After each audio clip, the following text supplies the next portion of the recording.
नमस्कार, जय महाराष्ट्र. मी वेदांगी नयनकर्णिक आपल्या सगळ्यांचं गप्पा बिप्पा या विशेष कार्यक्रमात मनापासून स्वागत करते. गप्पा बिप्पा या कार्यक्रमामध्ये आपण दर आठवड्याला वेगवेगळ्या कलाकारांशी गप्पा मारत असतो. त्यांच्या पर्सनल लाईफला आणि प्रोफेशनल लाईफला थोडं जवळून जाणून घ्यायचा प्रयत्न करत असतो. तर या आठवड्यात देखील आपण एका अशा अभिनेत्रीशी गप्पा मारणार आहोत जिने स्वराज्य रक्षक संभाजीराजे या ऐतिहासिक मालिकेत महाराणी येसूबाई यांची कणखर आणि निर्भीड पात्र तितक्या सशक्तपणाने साकारलं होतं. जिने संभाजी महाराजांच्या जीवनासोबत महाराणी येसूबाई यांच्या आयुष्यावर पहिल्यांदाच माहिती आपल्या प्रेक्षकांपर्यंत पोहोचवली आहे आणि कमी वेळातच मराठी सिनेसृष्टीमध्ये तिने आपली ओळख देखील निर्माण केली आहे. तुम्ही अर्थातच बरोबर गेस केलंय, आपण एका अशाच गुणी अभिनेत्री अर्थात प्राजक्ता गायकवाड बरोबर गप्पा मारणार आहोत. प्राजक्ता, तुझं जय महाराष्ट्रमध्ये खूप खूप स्वागत आहे. कशी आहेस तू? नमस्कार सगळ्या प्रेक्षकांना. मी खूप छान आहे आणि जय महाराष्ट्र या चॅनलवर पहिल्यांदा इंटरव्ह्यू देताना खूप छान वाटतंय. क्या बात आहे. आम्हाला सुद्धा खूप आनंद झाला की तू आमच्यावर कनेक्ट झालीस आणि सुरुवातीलाच मला तुला तुझ्या कॉलेज डेज मध्ये घेऊन जायचंय, एका नॉस्टॅल्जिक पिरियड मध्ये घेऊन जायचंय.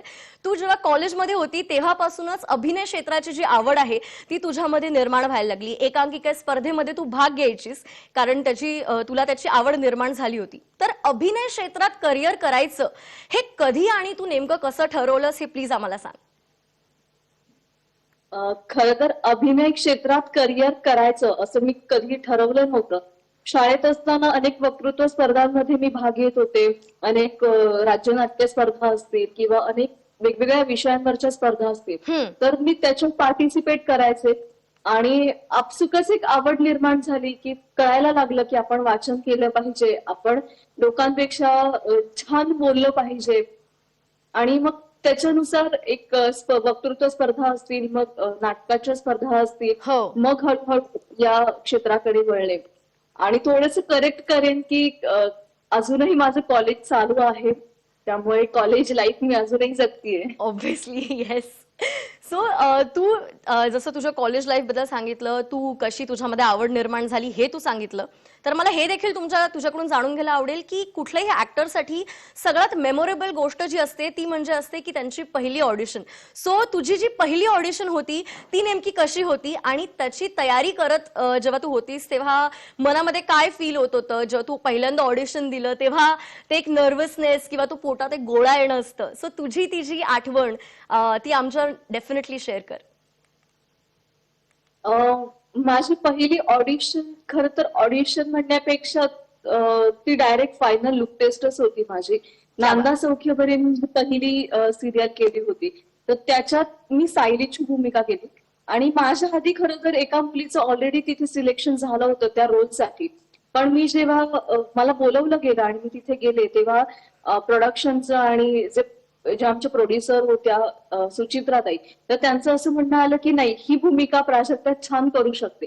त्यामुळे आदल्या दिवशी माझी लुक टेस्ट आणि दुसऱ्या दिवशी सिरियलचा मुहूर्त होता.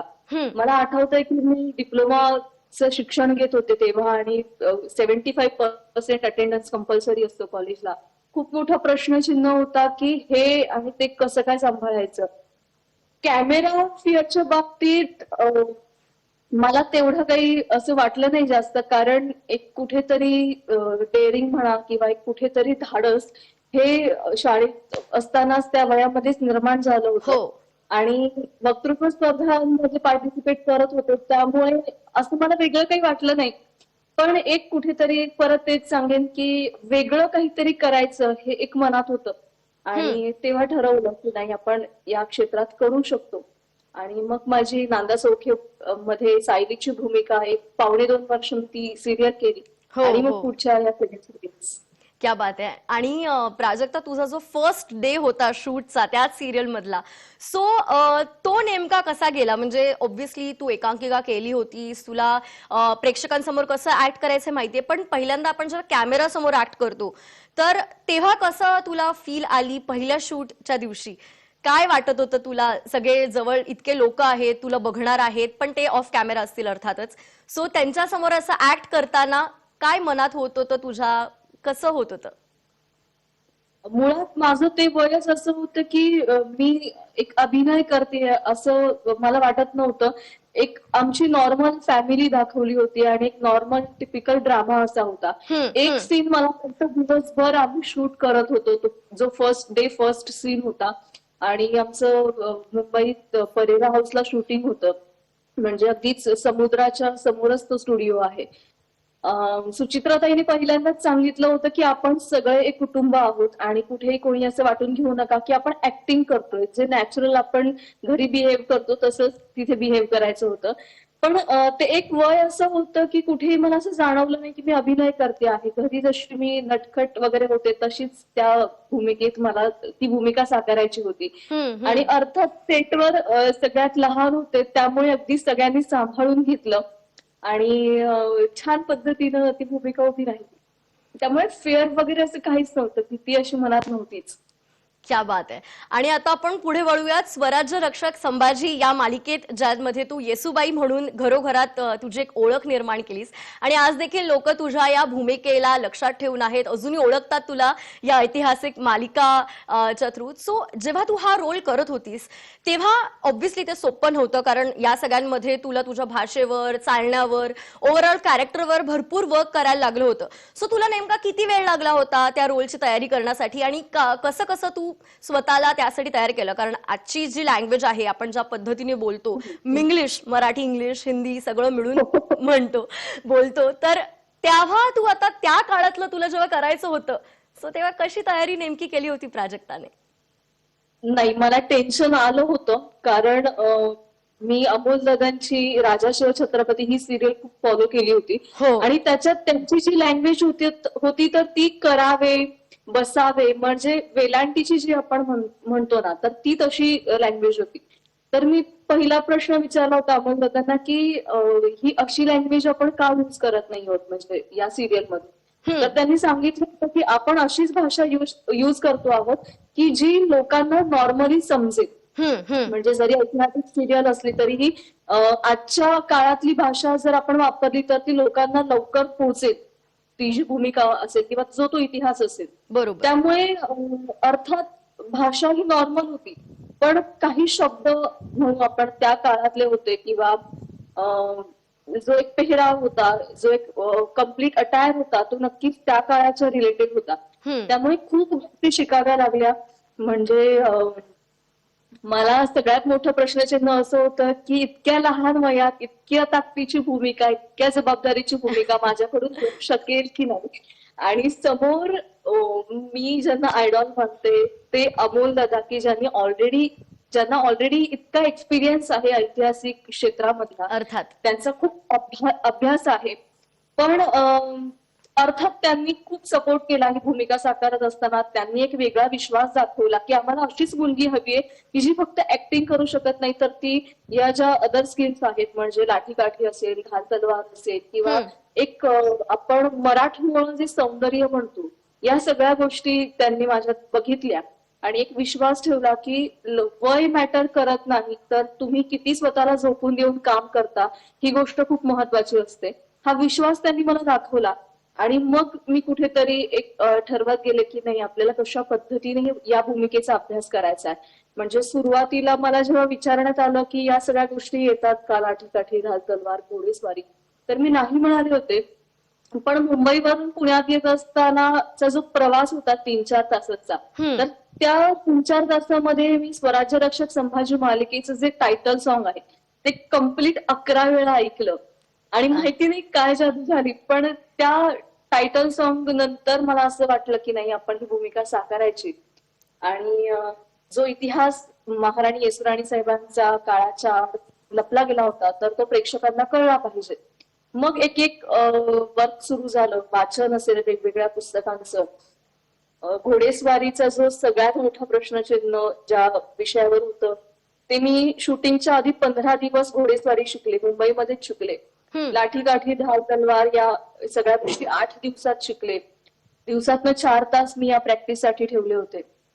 खरं तर मी प्राण्यांना प्रचंड घाबरत होते. म्हणजे हात लावायचा म्हटला तरी खूप घाबरले होते. पण आईनं जेव्हा घोड्याला हात लावला तेव्हा ठरवलं की या प्राण्यापासून आपल्याला काही भीती नाहीये, आपण हात लावू शकतो. आणि मग तिथूनचा जो प्रवास तो अगदी घोडा भरदा वेगाने पळवण्यापर्यंतचा. अगदी. नक्कीच टॅलेंट लागतं या गोष्टी सगळ्या शिकण्यासाठी किंवा आत्मसात करण्यासाठी. आणि सपोर्ट लागतो. संपूर्ण टीम माझ्या मागे उभी होती, त्यामुळे ही कणखर भूमिका अगदी यशस्वीरित्या पार पाडू शकले मी. क्या बात आहे. आणि जसं तू सांगितलं, या मालिकेत तू घोडसवारी केली आहेस, अगदी तलवारबाजी देखील केली आहेस आणि शूटच्या एकदम 15 दिवस अगोदर तू हे शिकलीस. पण जेव्हा प्रत्यक्षात तुला ते करायचं होतं, अर्थातच जेव्हा पहिल्यांदा शूट होतं तेव्हा ऑब्व्हियसली ते सोपं नसेल झालं, कारण तू पहिल्यांदा घोड्यावर बसते आहे, शूट चालू होणार आहे आणि आपल्या हातात नसतं की तो घोडा कुठे जातो. आपल्याला माहिती शूट चालू आहे, ऑब्व्हियसली घोड्याला माहिती नाहीये. सो तुला ती नर्वसनेस किंवा थोडीशी भीती होती का, की अरे मी त्याला सरळ जायला सांगतेय, तो कदाचित तिकडे नको जायला, मी त्याला डिरेक्शन्स प्रॉपर देऊ शकते की नाही. तर ते हे सगळं लक्षात घेता प्लस फेसवर ते एक्सप्रेशन्स प्रॉपर येणं, त्या कॅरेक्टरच्या वाईज एक्सप्रेशन येणं अगदीच सोपं नव्हतं. तर तुझी पहिल्यांदा त्या शो मध्ये पहिला शूट करतानाची जी काय बोलतात अनुभव जो होता तो नेमका कसा होता घोड्याबरोबर? भीती म्हणजे सॉलिड भीती होती. पहिला सीन मी जेव्हा शूट करत होते तेव्हा. कारण भीती फक्त मला एकटीला नव्हती, माझ्यासोबत जे युनिट शूट करत होतं सगळ्यांना भीती होती. अगदी स्पॉट दादांपासून आमचे जे डिरेक्टर होते कार्तिक केंद्रे सर, त्या सगळ्यांना भीती होती. कारण नॉर्मली एक लॉजिक असं असतं की आपण जेव्हा ट्रेनिंग घेत असतो हॉर्स रायडिंगचं, तेव्हा ते घोडे जे असतात ते ट्रेन्ड असतात. त्यांना माहिती असतं की मला x point two Y point पर्यंत जायचं आहे आणि मग तिथून परत रिटर्न मला जायचं आहे. अर्थात. पण जेव्हा आपण आउटडोर शूट करतो तेव्हा त्यांचं व्हिज्युअलायझेशन खूप मोठं असतं. कुठून स्टार्ट करायचं आणि कुठे एंड करायचं हे त्यांना माहित नसतं. जे प्रॉपर ट्रेनिंग घेतलेलं असतं त्यांनी, तर त्यांना तो घोडा व्यवस्थित कंट्रोल होतो. पण माझ्या बाबतीत असं होतं की नऊवार साडी होती, तो सगळा पेहराव होता, हेवी ज्वेलरी होती, म्हणजे अगदी नाकात नथ होती, बाजूबंद घातला होता, कमरपट्टा होता, पायात मोजडी होती. आणि हे सगळं करून मला डायलॉग्स म्हणायचे होते, मला ऍक्टिंग करायची होती, प्लस इथून इथपर्यंतच तो घोडा आणायचा होता. आणि आमचे जे डिरेक्टर होते त्यांनी मला पहिल्यांदा क्लिअर कट सांगितलं होतं की आपल्याला घोडा चालवायचा नाहीये, आपल्याला घोडा पळवायचा आहे, कारण आपल्याला रायगड गाठायचा आहे. हे खूप मोठं टेन्शन, खूप मोठं प्रेशर होतं. अजूनही मी जेव्हा तो सीन आठवते किंवा इंस्टाग्रामला वगैरे मी बघते तेव्हा ते सगळं मला मेमोरीज आठवतात. पण एक कुठेतरी महाराणी येसुराणी साहेबांचाच वरदहस्त पाठीशी होता, मी असं कायम म्हणते. आणि म्हणून या सगळ्या गोष्टी इतक्या सहजपणे माझ्याकडनं झाल्या. म्हणजे आज जर एखाद्या नॉर्मल मुलीने तो सीन बघितला तर तिला तो सीन बघून वाटतं की नाही आपणही असं काहीतरी वेगळं केलं पाहिजे, असं काहीतरी चॅलेंजिंग केलं पाहिजे लाईफमध्ये. पण नक्कीच तो प्रवास खूप खडतर होता. पण मी नक्की त्यात यशस्वी झाले आता असं वाटतंय. क्या बात आहे. थँक्यू सो मच की त्यावेळेचं तुझ्या मनामध्ये काय गोष्टी सुरू होत्या ह्या तू आमच्या प्रेक्षकांपर्यंत पोहोचवल्या. तुझ्यावर अजून भरपूर गंमतशीर गप्पा मारायच्या आहेत, पण आता सध्या वेळ झाली एका छोट्याशा विश्रांतीची. तुम्ही कुठेही जाऊ नका, पाहत रहा जय महाराष्ट्र.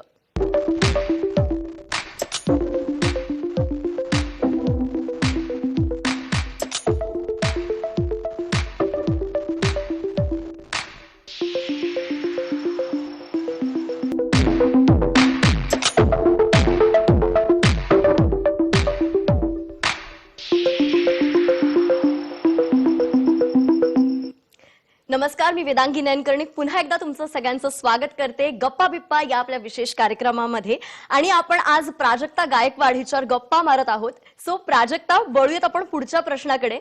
मागे नुकतंच तुझा एक सोशल मीडियावर व्हिडिओ व्हायरल झाला होता, चांगलाच व्हायरल झाला होता. म्हणजे तू त्यामध्ये साडी घातली होती, साडी नेसली होती आणि नथ तू घालून होतीस, केसात छान आंबाडा होता आणि अस्सल मराठमोळ पद्धतीने तू सजून चक्क वर्कआउट करत होतीस.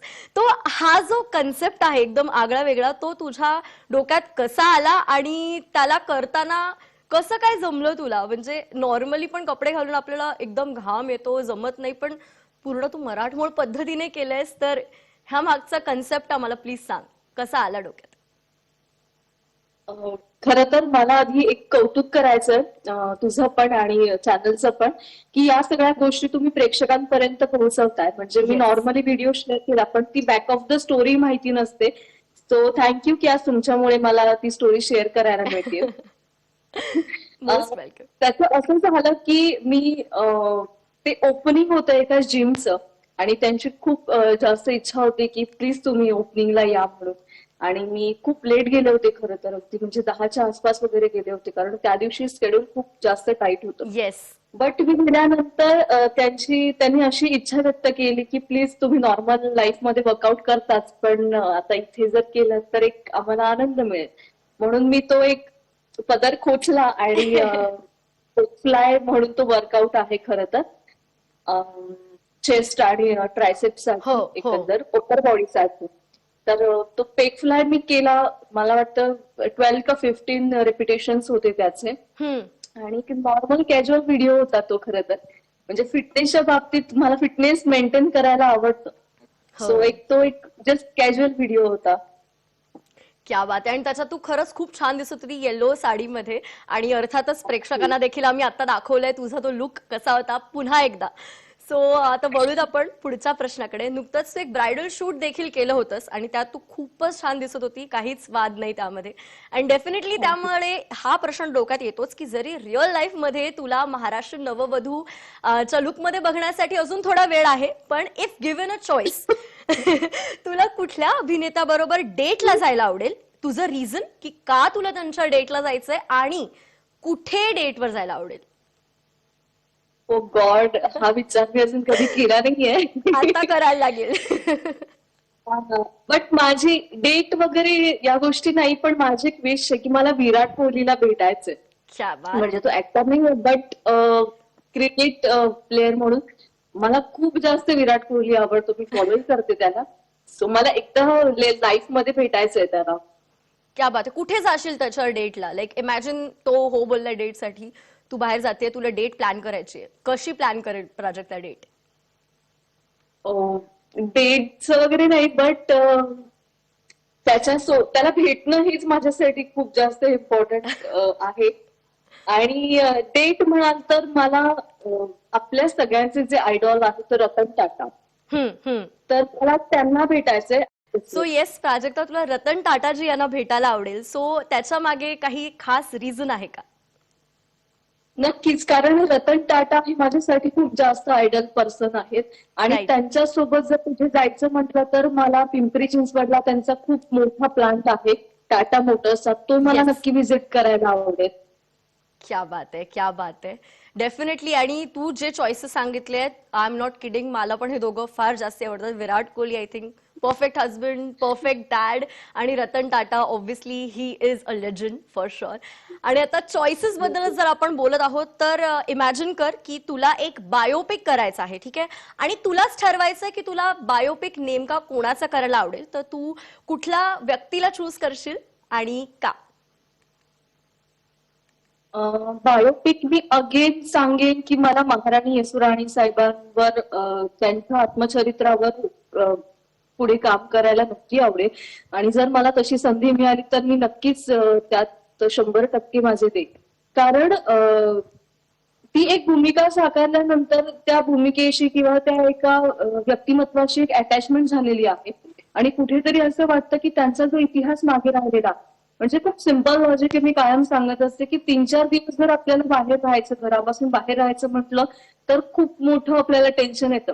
बट हो. आज ही महिला तब्बल 29 वर्ष फक्त स्वराज्यासाठी लढली, आपल्या स्वराज्यापासून बाहेर राहिली. का तर फक्त स्वराज्य सांभाळलं गेलं पाहिजे, स्वराज्य टिकलं गेलं पाहिजे. राईट. आणि 29 वर्षांचा प्रवास नॉट अ जोक. सो मला त्यांच्यावर नक्कीच इन फ्युचर मूवीमध्ये किंवा सिरियल मध्ये काम करायला आवडेल. क्या बात आहे. आम्हाला देखील तुला त्या भूमिकेमध्ये पुन्हा एकदा पाहायला आवडेल. आणि त्याच्याचवरून आठवलं की ऑब्व्हियसली या लुकसाठी, या कॅरेक्टरसाठी, येसुबाई, महाराणी येसुबाई यांच्या कॅरेक्टरला जेव्हा तू साकारत होती, अजूनही तुला लोक या कॅरेक्टरने ओळखतात. तर असं कधी तुला फॅन मोमेंट एक्सपिरियन्स झालाय का की तू शूट नंतर असे बाहेर कुठे आहेस, जिकडे कोणी तुझ्याकडे येतंय की अरे महाराणी येसुबाई मला तुमच्यावर एक फोटो काढायचंय, किंवा तुला त्या लुकनी किंवा त्या कॅरेक्टरनी ओळखलं जातंय? सो कसं तुला ती फिलिंग येते जेव्हा फॅन्स तुझ्या समोर त्या कॅरेक्टरसाठी येतात? खरं तर असे एक्सपिरियन्स मी सतत घेत असते, कारण एक लोकांना म्हणजे फक्त एक फोटो काढायचा असतो आणि मी म्हणजे माझं लॉजिक त्याच्या मागे एवढंच आहे की त्यांच्या लाईफ मधनं आपल्यासाठी 2 मिनिटं त्यांना काढावेसे वाटतात. म्हणजे आज इतके फॅन पेजेस आहेत, अकाउंट इंस्टाग्रामला असेल किंवा फेसबुकला असेल, तर त्यांच्या लाईफ मधले त्यांना 2 मिनिटं माझ्यासाठी काढावेसे वाटतात. त्यांना इतका म्हणजे आपण आता बघतो की दुसऱ्यासाठी आपल्याला वेळ नसतो, पण त्यांना माझ्यासाठी इतका वेळ द्यावासा वाटतो. ही गोष्ट माझ्यासाठी खूप मोठी आहे. त्यामुळे मी ऑफकोर्स जे फॅन्स येतात की आम्हाला सेल्फी काढायचा आहे किंवा आम्हाला ऑटोग्राफ घ्यायची आहे, तर मी डेफिनेटली त्यांच्यासोबत सेल्फीज काढते, ऑटोग्राफ देते. ते काय करतात तर ते खूप सिम्पल करतात की ते फोटो काढतात, सेल्फी काढतात आणि इंस्टाग्रामला मला टॅग करतात. त्यांची खूप छोटी इच्छा असते की त्यांनी टॅग केल्यानंतर मी ती स्टोरी पाहावी आणि पाहिल्यानंतर ती रिशेअर करावी. सो मला असं वाटतं की छोट्या छोट्या गोष्टीत जर आनंद शोधला तर लाईफ खूप सिम्पल आहे. अर्थातच. आणि आत्ताच मी नुकतं पाहिलं होतं की तुझ्या इंस्टाग्राम अकाउंटवर तू लाईव्ह गेली होती, तुझ्या फॅन्स बरोबर गप्पा मारत होती आणि त्यांनी ते स्टोरीवर शेअर केलं, त्यांना खूप जास्ती आवडलं. आणि असा जेव्हा आम्ही देखील कोणी कलाकार बघतो की ते त्यांच्या फॅन्ससाठी इतकं करतं, ते खरंच बघायला खूप छान वाटतं आणि कुठे ना कुठे तो एक कनेक्ट आपला फॅन्स बरोबर देखील छानपणे मिक्स होतो, दिसून येतो आणि खूप छान वाटतं. सो असं आता पुढे तू तुझ्या फॅन्ससाठी, प्रेक्षकांसाठी काय नेमकं करणार आहेस? काय नवीन प्रोजेक्ट येणार आहे तुझा, ज्यामध्ये आम्ही तुला पाहणार आहोत? नक्कीच. खरं तर खूप ऑफर्स येत आहेत, पिक्चर्स असतील, सिरियल्स असतील, पण त्यातले नक्कीच ज्या प्रोजेक्ट मधून प्रेक्षकांचं मनोरंजन होईल, सध्या ऍडव्हर्टायझिंग किंवा ब्रँडिंगशी रिलेटेड सगळे प्रोजेक्ट चालू आहेत. कारण साइड बाय साइड एज्युकेशन म्हणजे एक्झामचा पिरियड आहे, त्यामुळे अर्थात जास्त वेळ शूटिंगला देऊ शकत नाही. बट तरी नॉर्मल छोटे छोटे स्केड्युल्स मी प्लॅन करते शूटिंगसाठीचे. क्या बात आहे. आणि तुझ्या आता परीक्षा देखील आहे, इंटरव्ह्यू झाल्यानंतर तुला एक परीक्षा सुद्धा तुझी द्यायची आहे. सो तू कसं मॅनेज करते इंटरव्ह्यूज, शूट, त्याचबरोबर अभ्यास? कसं काय मल्टीटास्किंग जमतंय तुला, specially during tiring times like this? हो, म्हणजे आता माझं कंटिन्यू वॉच कडे लक्ष आहे, कारण हा इंटरव्ह्यू संपल्यानंतर सेम एक्झाम्स आहेत. जर आपण जास्त निगेटिव्ह पॉइंट्स कडे किंवा निगेटिव्ह थॉट्स कडे अट्रॅक्ट होत असू, तर जी आपली कपॅसिटी आहे ती सुद्धा आपण विसरून जातो आणि आपण काहीच करू शकत नाही, असं एक स्वतःला आपण सतत सांगत राहतो.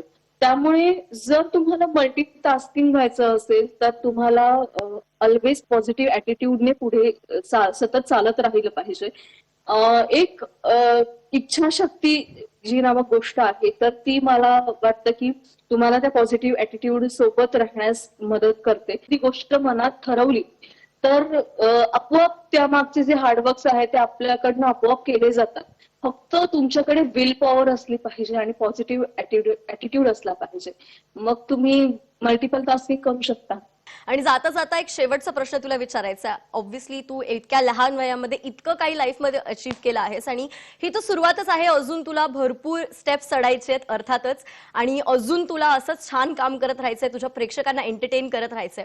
पण जर तुझ्या पर्सनल लाईफ बद्दल आपण विचारायला गेलो, तुझ्या आवडींबद्दल, तर अशी कुठल्या कुठल्या 2 किंवा 3 गोष्टी आहेत ज्या तुझ्या स्वप्नांच्या बकेट लिस्टमध्ये टॉपला आहेत आणि त्यांना येत्या 1 वर्षात किंवा 2 वर्षात तुला साकारायचं आहे?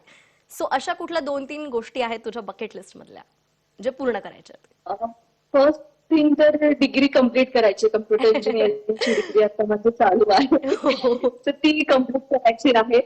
म्हणजे बऱ्याचदा असं मला विचारलं जातं की आता इतकं छान करिअर आहे, इतकं छान ग्लॅमरस फील्ड आहे, सो मग तरी इंजिनिअरिंग कशाला?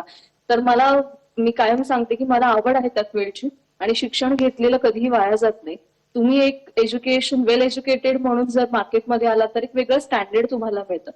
सो फर्स्ट थिंग तर डिग्री कम्प्लीट करायची आहे. आणि जे आता नवीन प्रोजेक्ट्स ऑफर झालेले आहेत, सो त्याच्यातही अगदी मनापासून काम करायचं आहे आणि प्रत्येक भूमिका ही लोकांना, प्रेक्षकांना लक्षात राहिली पाहिजे, अशा पद्धतीनं काम करायचं आहे. सो खूप खरं तर ड्रीम्स आहेत. म्हणजे मी लाईफ मध्ये खूप छोटे छोटे टार्गेट्स ठेवते, कारण जर राईट. एकदम मोठा घास घेतला तर तो पचत नाही. बरोबर. त्यामुळे छोटे छोटे टार्गेट्स ठेवून, छोटे छोटे ध्येय ठेवून पुढे जायचं आहे. येस, तुला तुझ्या आयुष्यातील पुढच्या वाटचालीसाठी खूप खूप शुभेच्छा आणि पुन्हा एकदा धन्यवाद की तू तुझा वेळ जय महाराष्ट्र आणि आमच्या प्रेक्षकांसाठी दिलास.